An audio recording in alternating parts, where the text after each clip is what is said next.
Chapter लोकतांत्रिक जन संघर्ष एवं आंदोलन, जिसमें इसके पहले जो भी चैप्टर्स थे उसमें हम लोगों ने लोकतंत्र के बारे में पढ़ लिया है।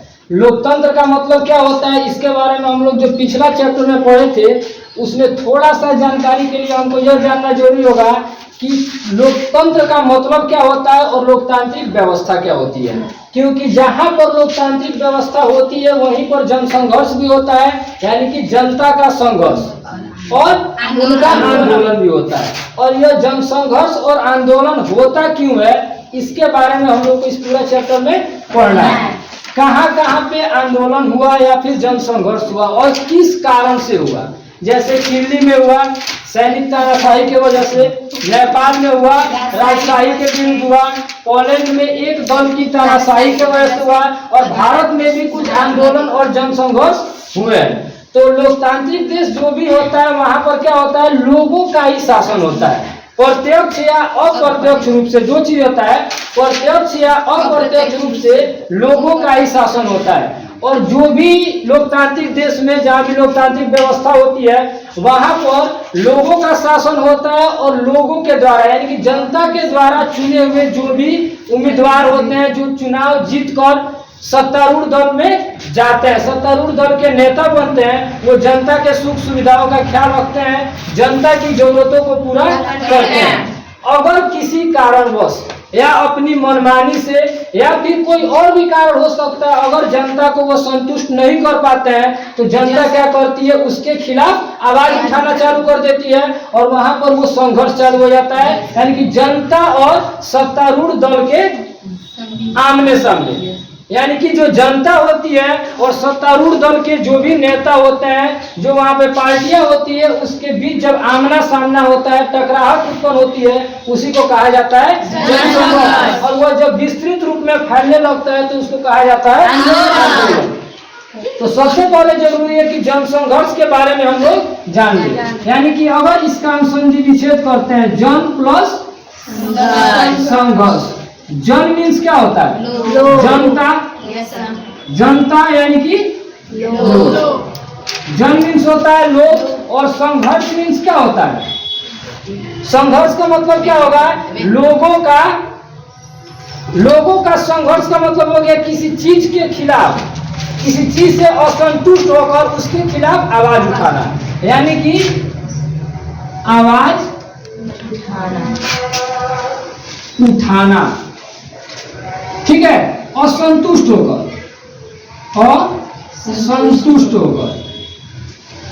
तो हम लोग क्या पढ़ रहे हैं, लोकतांत्रिक जनसंघर्ष। तो लोकतांत्रिक जनसंघर्ष में अगर लोकतंत्र की बात होती है तो यही है, यानी कि सत्तारूढ़ दल के खिलाफ जो हमारे प्रत्याशी है जिनको हमने वोट देकर जिताया है, अगर वो हमको संतुष्ट नहीं कर पाते हैं, हमारी जरूरतों हमारे सुख सुविधाओं का ध्यान नहीं रख पाते हैं, हमारे जो भी कर्तव्य है हम उसका पालन कर रहे हैं, लेकिन अगर हमको जो मौलिक अधिकार मिले हैं उन अधिकारों की रक्षा वो नहीं कर पाते हैं, तो उस स्थिति में क्या होती है, जनता जो होती है उनसे नाखुश होकर वहां पर संघर्ष चालू कर देती है। तो जन संघर्ष का मतलब है जनता का संघर्ष, अपने हक के लिए लड़ना। और हक वो कब मांगेगी, जब आसानी से उसको सरकार से उसका हक नहीं मिलेगा।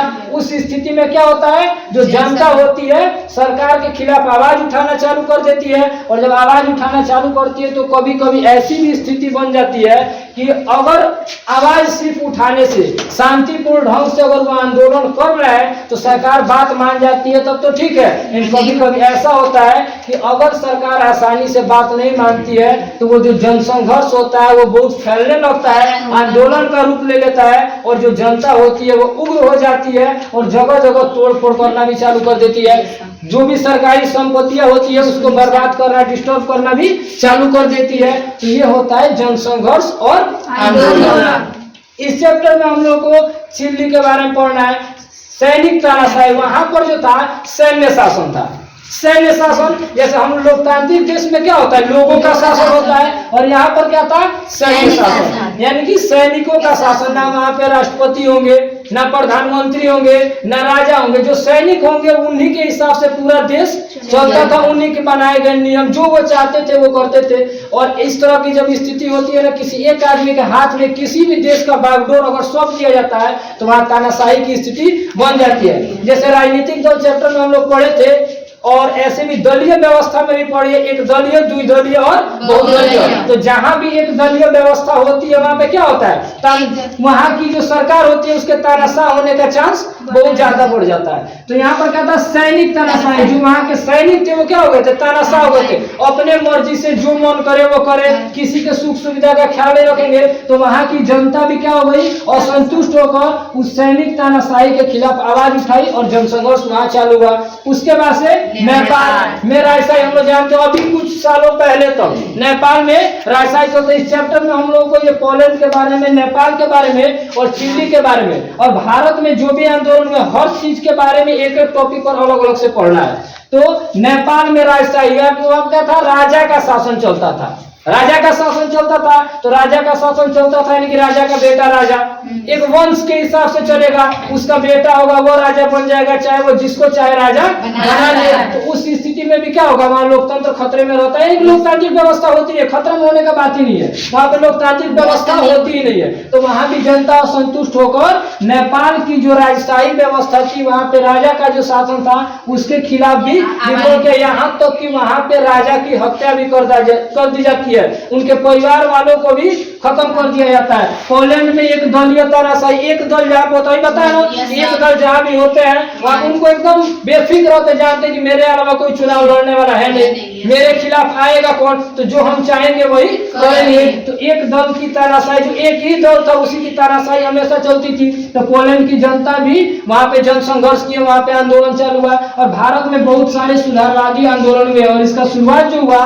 1974 से। अब सुधारवादी आंदोलन में से महिला, जिसे हम लोग पढ़ते हैं नर्मदा बचाओ आंदोलन, उसके बाद से ताड़ी विरोधी आंदोलन, चिपको आंदोलन। और देखो आंदोलन में जो भी सुधारवादी आंदोलन, या तो समाज की स्थिति में सुधार लाना या फिर पर्यावरण में सुधार लाना, किसी न किसी तरह के सुधार और बदलाव के लिए जो होता है वही क्या होता है, जनसंघर्ष। यानी कि जनता किसी न किसी चीज में बदलाव के लिए, अगर सरकार है अगर अच्छा से काम नहीं कर रही है तो उनके कामों में, उनके नीतियों में बदलाव कराने के लिए, जैसे अभी कुछ दिन पहले हम लोग दिल्ली में देखा है किसान आंदोलन हुआ था।